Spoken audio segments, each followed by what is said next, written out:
tolo-dalàna roa napetraky ny vondrona politika malagasy miaranainga teny amin'ny antenimera-pirenena androany mikasika ny vondrom-paritra itsinjaram-pahefana izay misy andiny miisa 770 voarakitra anaty boky miisa 7. Ny faharoa tolo-dalàna anaovana lalàna fehizoro mikasika ny fitantanan'ireo raharaha manokana ireo vondrom-paritra itsinjaram-pahefana misy andiny miisa 270 voarakitra anaty toky miisa 7. No ahafahan'ny ministeran'ny raharaham-bahiny frantsay ao Quai d'Orsay omaly tao amin'ny loko volomboasary nosy be noho ny fahitan'ny filaminana tany an-toerana tao anatin'ny herinandro vitsy izao. Ny 770 faingo 570 isanjato mpizahatany tonga eto Madagasikara no avy any Frantsa ary 5 faingo 4 isanjato avy ao amin'ny nosy La Réunion. Izy ireo no noferan'ny gouvernemanta frantsay tsy hiditra ao nosy be raha tsy noho ny amehny. Mandidina ny 300 ny tatsambo malagasy no miasa amin'izao fotoana izao. Misy ny fanararaotana nataon'ireo mpanera na agence de recrutement mandefa azy ireo any amin'ny sambo. Mbola misy ny toerana malalaka 5 alina sy iray hetsy eo amin'ny sehatra iraisam-pirenena amin'ny asan'ny tatsambo. Ao anatin'ny dimy-taona manana fahafahana anolotra hatramin'ny 100 ny olona malagasy izay ahafahana manosika ny toe-karena. Farany 420 taona izay no saka antitra indrindra maneran-tany ary voarakitra anatin'ny bokin'ny zava-bita miavaka ny taona 440. Vao tsy ela kory izay ny volana febroary lasa teo no nankalazaina ny tsingerin-taona nahaterahan'ity sakavavela ity antsoina hoe Popi ity. Mbola lavitrezaka ihany ny fanamby mbola miandry ny Popi vao afaka amontsana ilay saka tratra antitra indrindra. Ny antsipriny izay avy hatrany.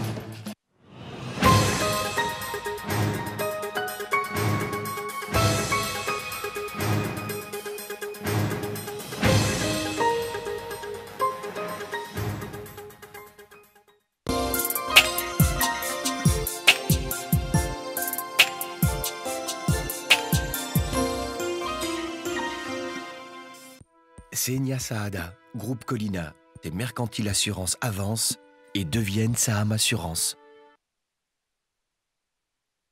Ity no atao hoe dalina sany platy kabone madio mora diovina satria namboarina manokana ty kabone dalina sany platy ty hanamora ny fandehanan'ny loto ho any tosy sy ny manodidina be masoandro ankady manga fiombonana andranona ohatra ambodrapeto sy ny sisa efa tonga eto aminareo ny kabone madio manatona anireto toeram-pivarotana ireto.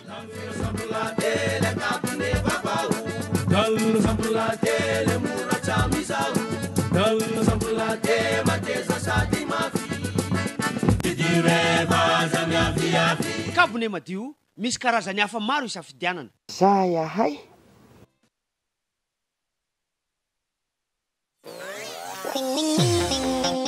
Et les enfants, dans quelques jours, on va célébrer la fête des mères. Quel cadeau tu vas offrir à ta maman?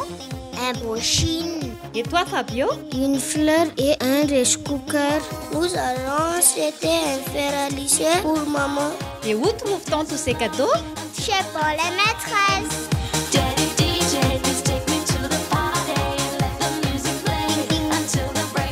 Paolaï, toujours meilleur. Senia Saada, Groupe Colina, des Mercantiles Assurances avancent et deviennent Saham Assurance.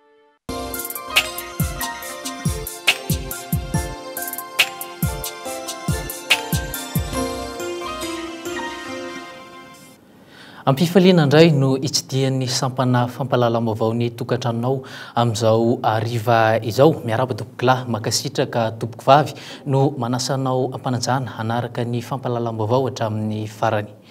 Pejy ny politika avy hatrany no isantarantsika izany vaovao izany ovana ny isa sy famaritana ireo vondrom-paritra itsinjaram-pahefana asiana fanitsina sy fanitarana ny iraka isan'ny tokony ankinina aminy amafisina kosa ireo vokatra efa azo hatramin'izay nampiarana ny fitsinjaram-pahefana izay omena mari-panavahana manokana toy ny samboady misy mari-pamantarana manokana azafady ny lehiben'ny faritany sy lehiben'ny faritra eo mpanatanterahina izay asany izay sy antonan'ireo amin'ny voarakitra ao anatin'ireo torodalana roa mahakasika ny fitsinjaram-pahefana napetraka ny vondrona politika VPM MMM teny amin'ny birao maharitry ny antenimera-pirenena teny Tsimbazaza ny alatsinainy fa 7 ny volana May lasa teo. Andry Rarsao no mitatitra izay antsipriam-baovao izay. Ho avy ny fifidianana manaraka, mila mazava ny fitsipidalao, miroso ny asa fampandrosoana, mila mazava ny sehatra anatanterahana izany sy anaovana politika. Tsy tokony hifangaro ireo, tsy maintsy miainga avy amin'ny fitsinjaram-pahefana tena izy ny fampandrosoana ny firenena manontolo. Efatra amin'ny fotoana ela no namolavolan'ny malagasy sy miara-miainga ireo tolo-dalàna ireo. Tombony ho an'ny MMM ny nahabe ny tanànany mpikambana ao aminy, no ihany koa isan'ireo tao anatin'ny fahefanam-panatanteraka. Talohan'ny rehefa fampielezan-kevitra ireny efa nivolavolaina dia tanteraka soamatsara izy zao vita soamatsara rehefa nataony fandiniana niaraka tamin'ireo solombavam-bahoaka tato amin'ny antoko sy ny teknisianina rehetrarehetra. Satria maro araka ny fantatritsika ny milaza fa hoe ilaina ny fitsinjaram-pahefana eto Madagasikara ary zay dia isan'ny voian'izany dia mitanterahanay arak'asa zay hoe fitsinjaram-pahefana mila fanitsiana sy fanovana eto amin'ny firenena zay. Fana sy ny tantanana ministera zay no antony nanosika ny malagasy miara-miainga nanita raha tanteraka n'izao volavolan-dalàna zao. Tsy any angambany teo amin'ny tantaram-pirenena no nisy tokony andraikitra ny andraikitra ny hoe asa mabe ny tanàna dia ny andraikitra ihany koa ny asan'ny mpanatanteraka teo anivon'ny ministera nahafahana namoaka n'izao sitikevitra hoentiny ao anivon'ny antenimieram-pirenena zao. Tolo-dalàna roa no napetraka teny amin'ny antenimieram-pirenena. Ny voalohany mikasika ny vondrom-paritra itsinjaram-pahefana izay misy andininy miisa 7,700 voarakitra ao anaty boky miisa 9.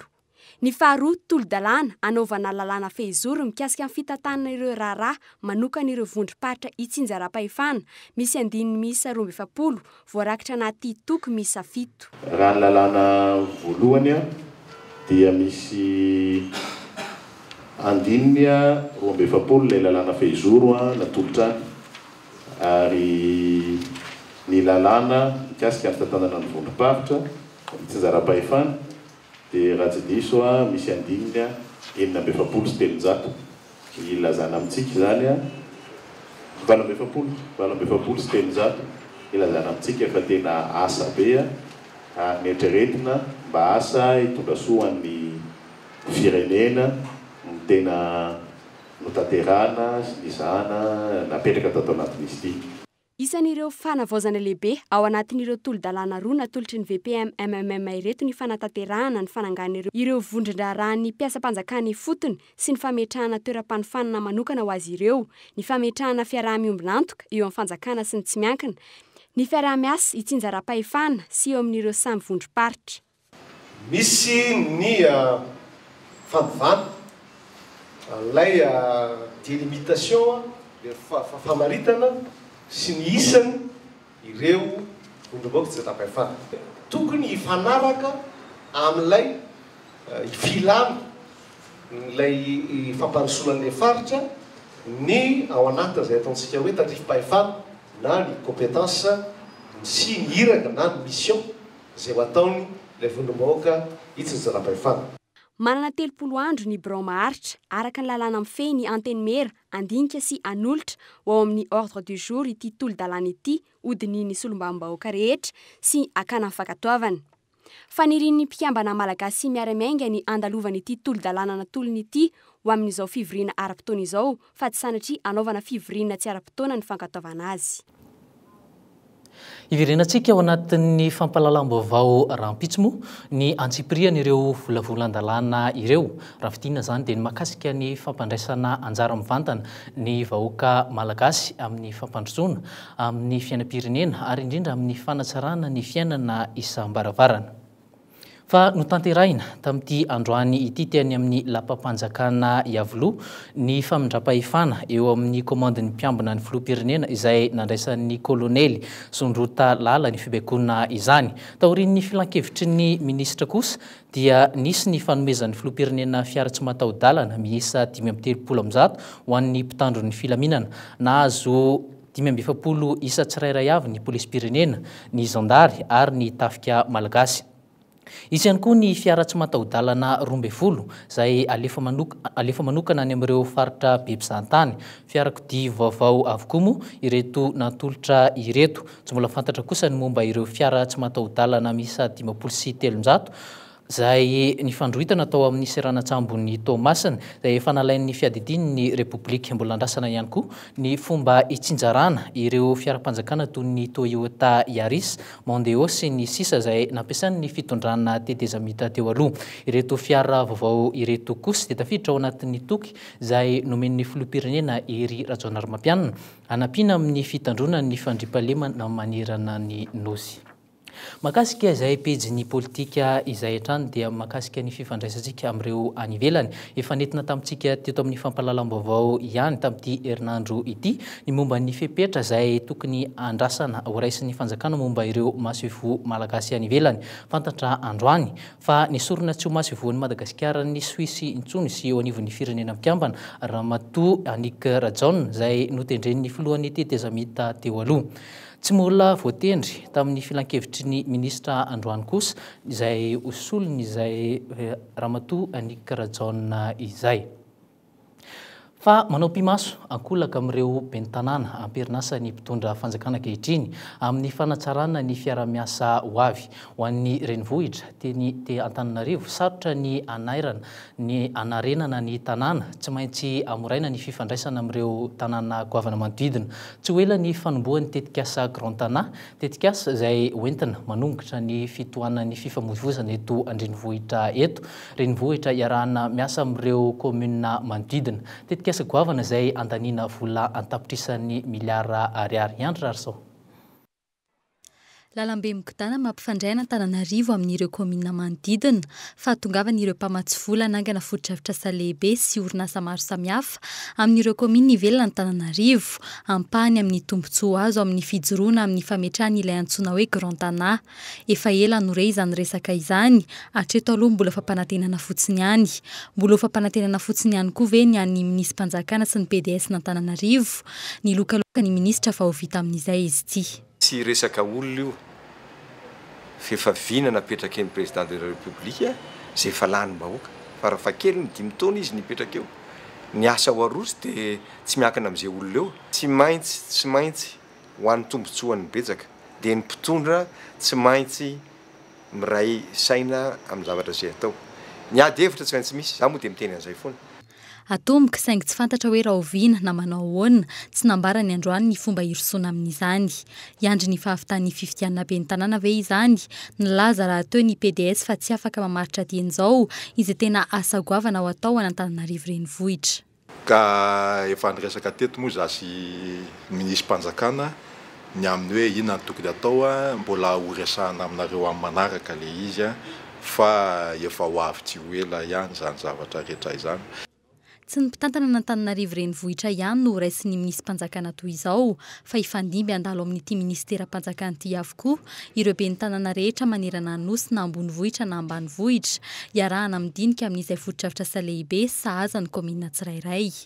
Raha ny PDS ny renivohitra Madagasikara nefa no nilaza fa tsy mbola afaka mamaritra ny asa ho an'Antananarivo, inona no azon'ireo ben'ny tanàna ny ambanivohitra antenaina amin'izao fotoana izao?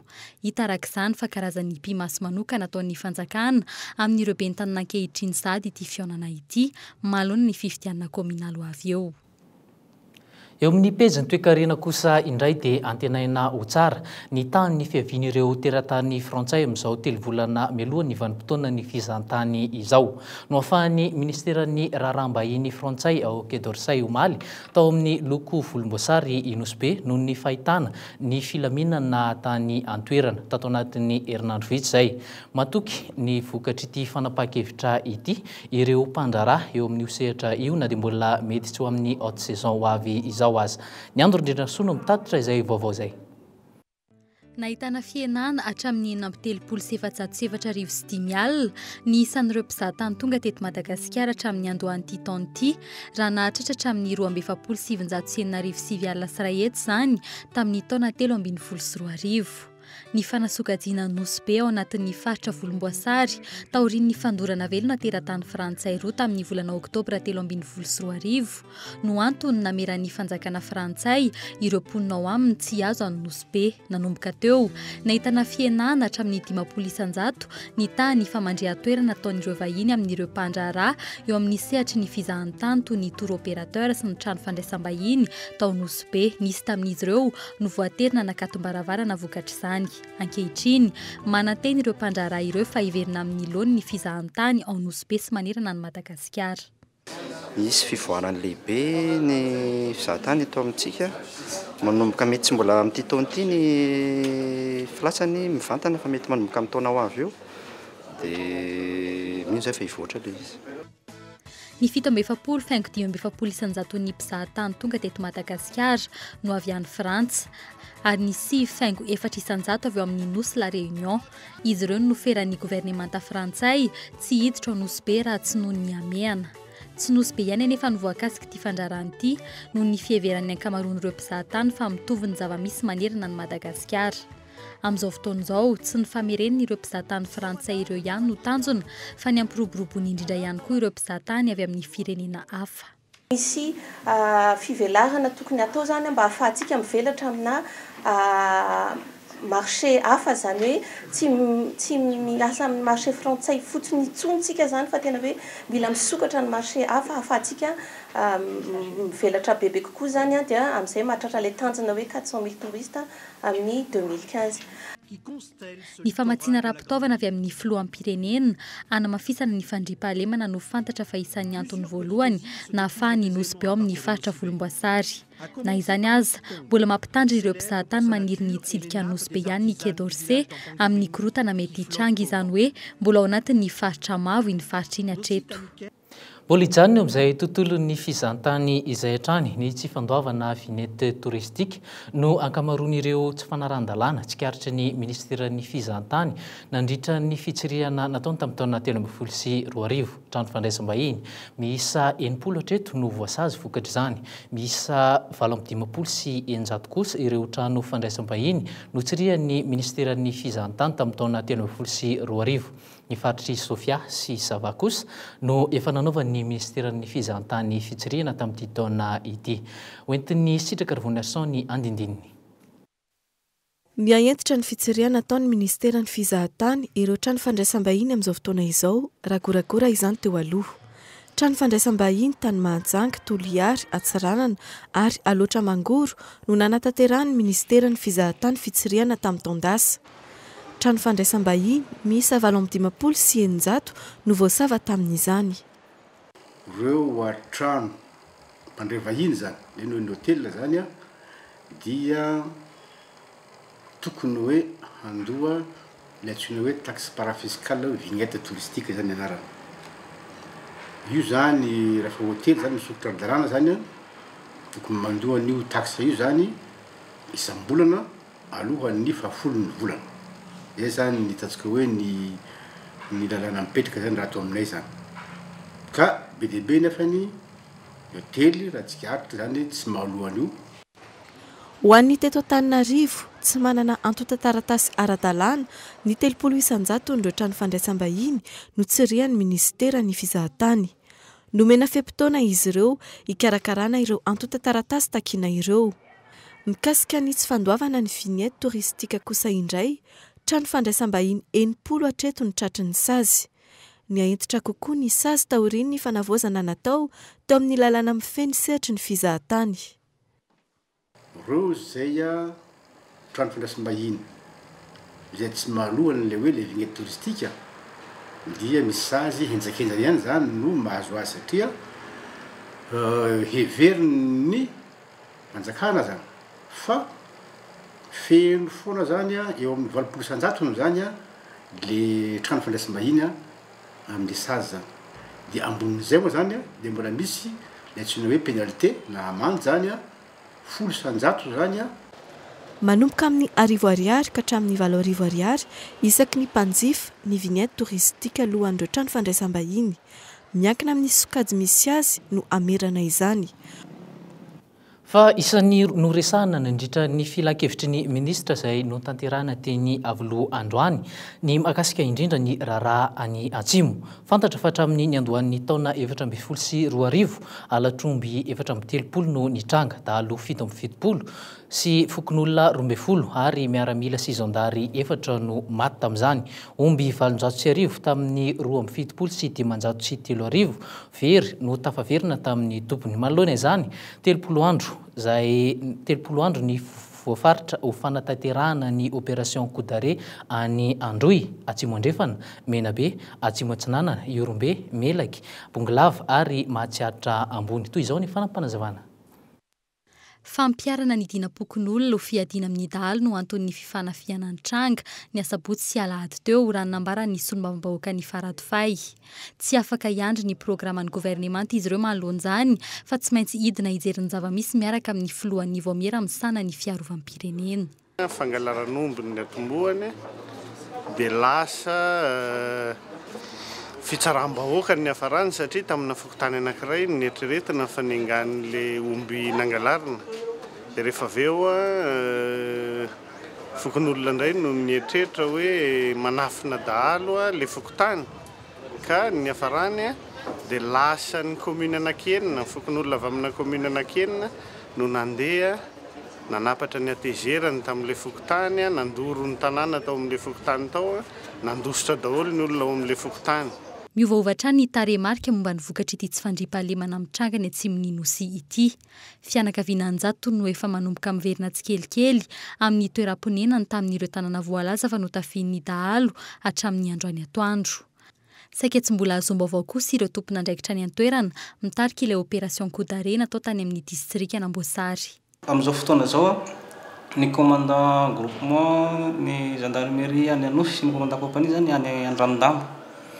Ka rehefa tsisy réseau io toerana io zany hoe zany tsy afaka rehefa tsy azo amin'ny telefona izy rehefa tsony ka amin'izao fotoana zao aloha mbola tsy afaka miconfirmer na mi-infirmer tsy afaka manamarina manadiso an'izay formation zay zany eto amin'ny CRC gendarmerie pirenena. Fa olana ve ny fampandritany ny ady hevitra no mipetraka ankehitriny manoloana ny asan-dahalo taorian'ny opération tandroka izay nahatra 3 volana ka nahafatesana dahalo hatrany amin'ny 300 mahery araky ny tatitra avy amin'ny gendarmerie pirenena.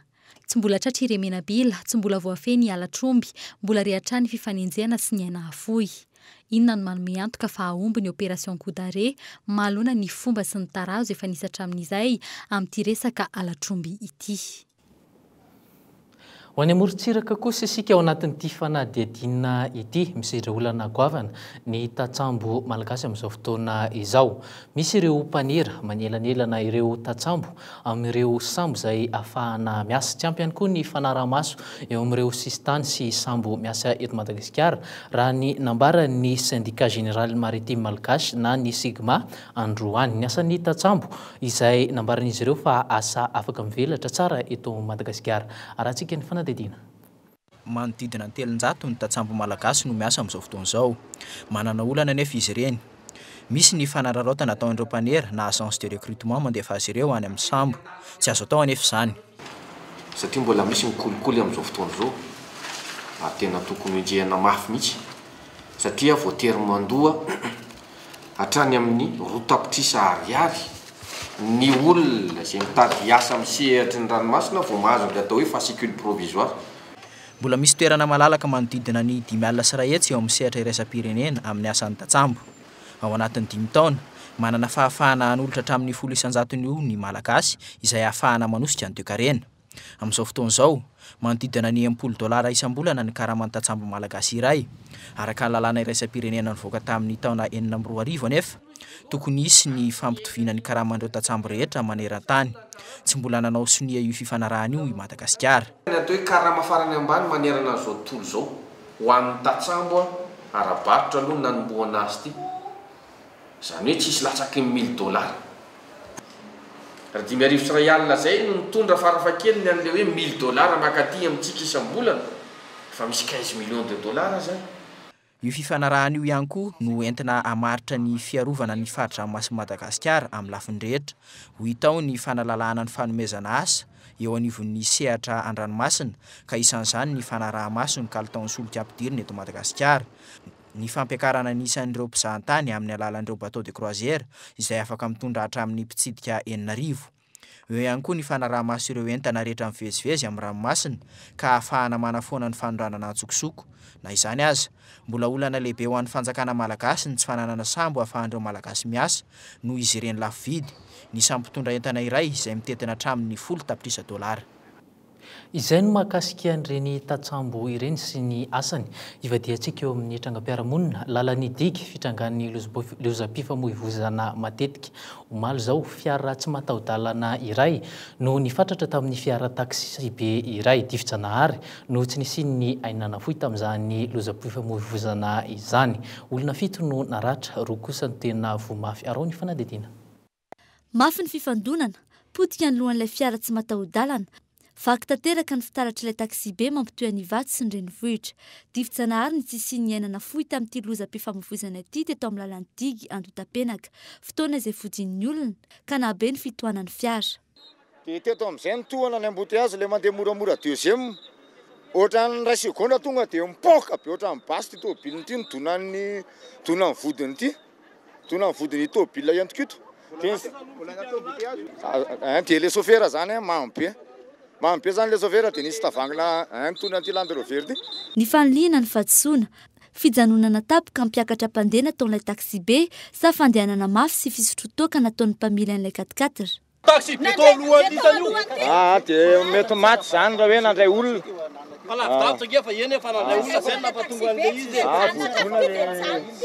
Vodona daholo le vodona zany le olona toa raha hoe nandray olona.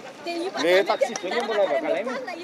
Nandeha mafy ilay fiara 4x4 raha ny fitantaran'ny mponina teny toerana ary nambarandreo nahita maso fa nisy fofotoaka ilay mpamily, mbola nahitana tavangina labera raha teo tao anatin'ilay fiara. Accident moa na mamo no na tsy mamo indrindrindrindra raha ohatra ka nahakasika olona hoe nahadona olona na sahala amin'izay dia tsy maintsy tongen'ny mpitandro filaminana manao ny fitsirihana eny atoerana dia atolotra ny fitsarana ny raharaha dia ny fitsarana mandray fanapahan-kevitra amin'izay didy avoaka. Niteraka fitohanan'ny fiarakodia ity lozam-pifamoivoizana ity ary efa mandray fitsaboana ihany koa ireo olona naratra tamin'izany.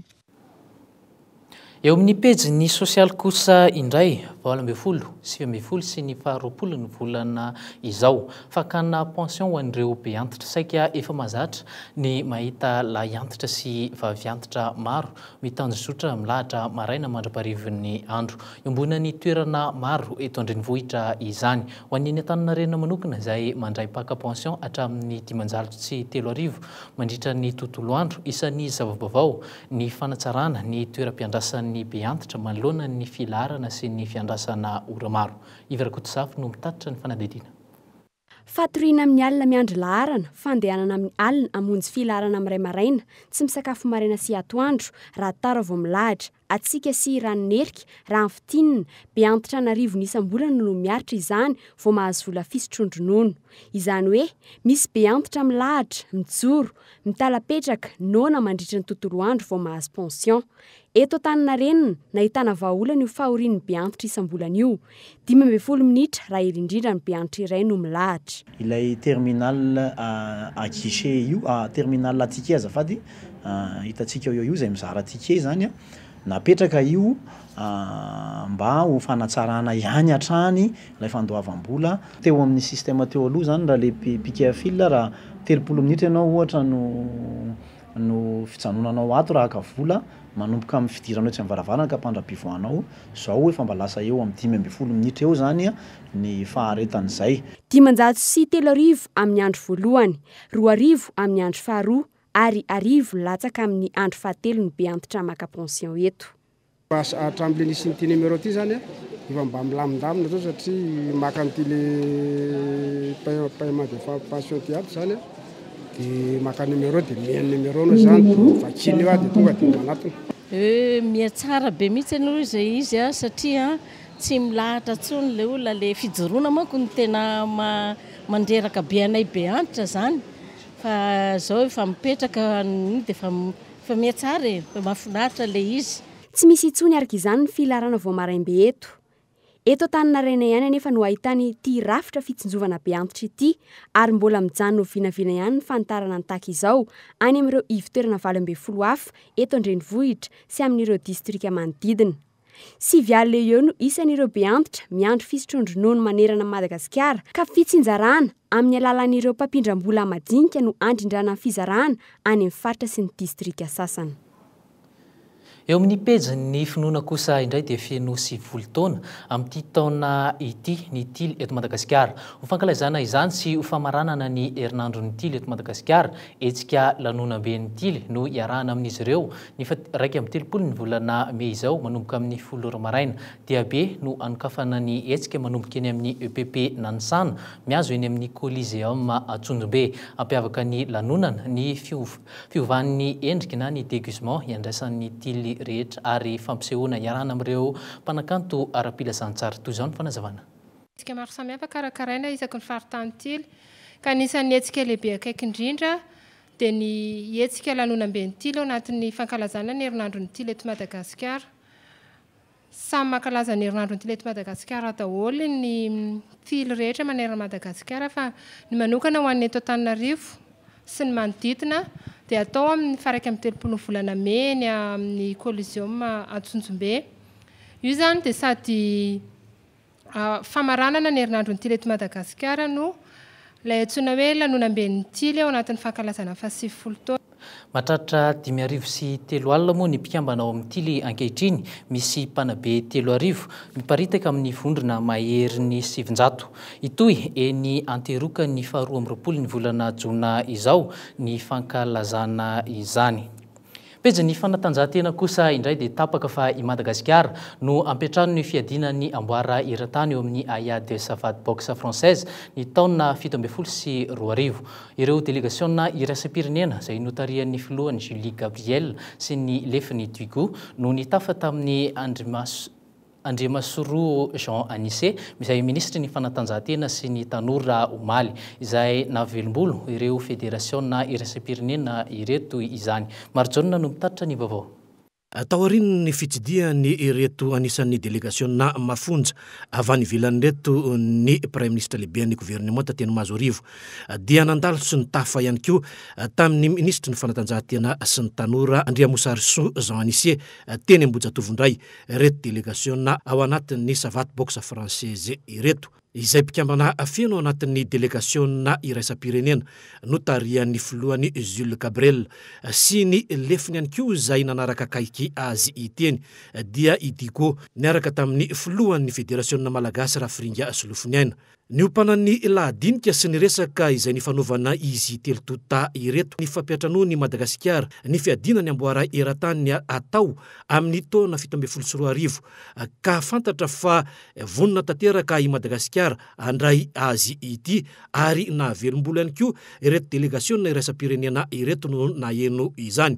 Ny lafiny olana kely nefa ny fanatsarana ny foto-dravitra samisy eto Madagasikara na dia eo ara ny lampanfanatanjahantena izay anaovana ny ady rehetra ny fiampatranona azy ireo amin'ny sehatra marobe satria mila vola avokoa izay rehetra izay raha ny fanazavan'ny ministra tompon'andraikitra hatrany fa ilaina tokoa izany fiampatranontsika ny sehatra iraisam-pirenena eo amin'ny Savate Boxe Française izany amin'ny taona 17 araka izany ary hita sy tsapa fa mandray an-tanana feno ny sehatra ny fanatanjahantena tokoa araka ny teny fampanantenana nataon'ny filoham-pirenena tamin'ny fiainana ny tetsy amin'ny kianja bean'ny Mahamasina i rajonary mampianina ery fa raisina toy raharam-pirenena amin'izay ny fanatanjahantena misy eto amintsika mba ho voninahitra Madagasikara no andehanantsika any ampitan-dranomasina na hijanonana ihany koa amin'ny sehatra iraisam-pirenena izay ampiatranontsika na amin'ny sehatra inona na amin'ny sehatra inona. Taka ny mazatra dia ny vaovao avy any ivelany no anakatonatsika ny fampalalam-baovao saka tratra antitra indrindra maneran-tany 17 taona voarakitra ao anatin'ny bokin'ny Guinness taona 17 sy 2000. Zava-bita miavaka hoentina aminao ao anatin'ity fanadidina ity. 17 taona izay ny saka antitra indrindra maneran-tany ary voarakitra ao anatin'ny boky ny zava-bita miavaka ny taona 17 sy 2000. Voatsela koa izay ny volana febroary lasa teo no nankalazaina tsingerin-taona naterahan'ity saka vavy iray antsoina hoe Poppy ity. mbola lavitra ezaka ihany ny fanamby-mbola miandry am-popi vao afaka amontsana le saka tratrantotra indrindra sandriny ihany izy raha oharina ny saka nandrobaka ny fandresena tamin'ny taondasy izay maty teo amin'ny fahavalo amby 3 taonany na izany na tsy izany efa nioatra ihany 2 taona izay heverina fa fara fahaveloman'ny saka amin'ny ankapobeny ny taonany popi teratany anglisy ny tompon'ity saka antitra indrindra kehitriny ity mazava ho azy tsy ny saka rehetra no mahatratra fahavelomana toy izany fa miankina betsaka amin'ny sakafo sy ny fikarakarana tao azy ireny ny fahavelomany aty amintsika ety Madagasikara dia tsy mbola mahazatra loatra ny hoe mitondra biby any amin'ny mpitsabo veterinera anara-maso ny fahasalamany fa ohatra ny mba velombelona ho azy eny dia sitrasitrana raha tsy rehefa tena marary ny tompon'ny popi anefa dia mandany volatra any amin'ny 500 € anaovana fizaham-pahasalamana any amin'ny veterinera isam-bolana ankoatra ny sakafo izay tsy miovaova mba hitazomana ny rejima ny popi ny sakafo indray manana ny mahazatra azy popi biscuit henan'akoho sy ny trondro aoriany zao fampalalam-baovao amin'ny teny malagasy izao no anaranao ny fandaharana mamami aorian'ny vaovao amin'ny fiteny frantsay kosa no aranao ny oronatsary voalohany tract ary oronatsary faharoa kosa confession of murder dia iny ihany koa tompoky lahy sy tompoky vavy no manakatona ny fampalalam-baovao tamin'ny fiteny malagasy tamin'ity ariva ity ankasitrany ianao nanaraka izany hatramin'ny farany pelo moa tompoka